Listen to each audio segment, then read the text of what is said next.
One of the classes that really helped inform my worldview and shape it in many ways was a foreign policy class taught by Professor Emeritus Curtis Martin. He allowed me to see the world before I was even able to see it. During the pandemic, when we were all home, I had more opportunity and time to spend with my 7-year-old, playing tennis with them and teaching him how to play, and actually spent time with my old tennis coach from Merrimack, and it was just a really great, amazing experience to have my tennis coach teach my son how to play tennis. I think of this individual often, and it's Joe Kelly. He was my professor, Father Joe, and he and I became really close and dear friends. He was the smartest man I ever met in my life, and still is. I also remember Father Cullen, who was the athletic director, and a group of us went to him to have a first girls basketball team. And he let us do that, but he said, you have to find a coach from the varsity team. So we picked Charlie Wesson, and he ended up being my husband.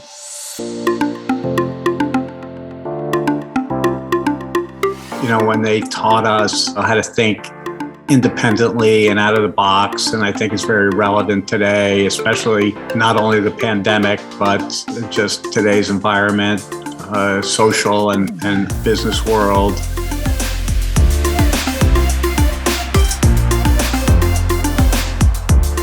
First day of school. That's the greatest thing that happened to us at Merrimack, that we met each other.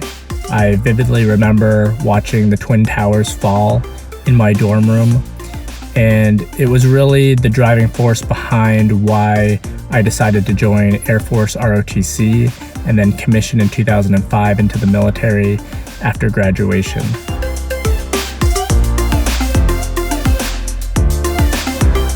I think that what Merrimack taught me about learning and implementing new ideas is really that they have to be made and implemented in community. And what that means is that an idea or a theory can look great in a vacuum or on paper, but you really have to contend with what it will mean in reality. During my time at Merrimack, I learned a lot about science and engineering, enough to get me into medical school. I also learned a lot about values, especially the importance of volunteerism. I've carried these values with me for more than 30 years. I step on campus and I'm stepping at home. I think Merrimack taught us to believe in ourselves, to believe in each other, to believe in our goals, to believe that we can help others. You know, Merrimack taught us to believe. It did.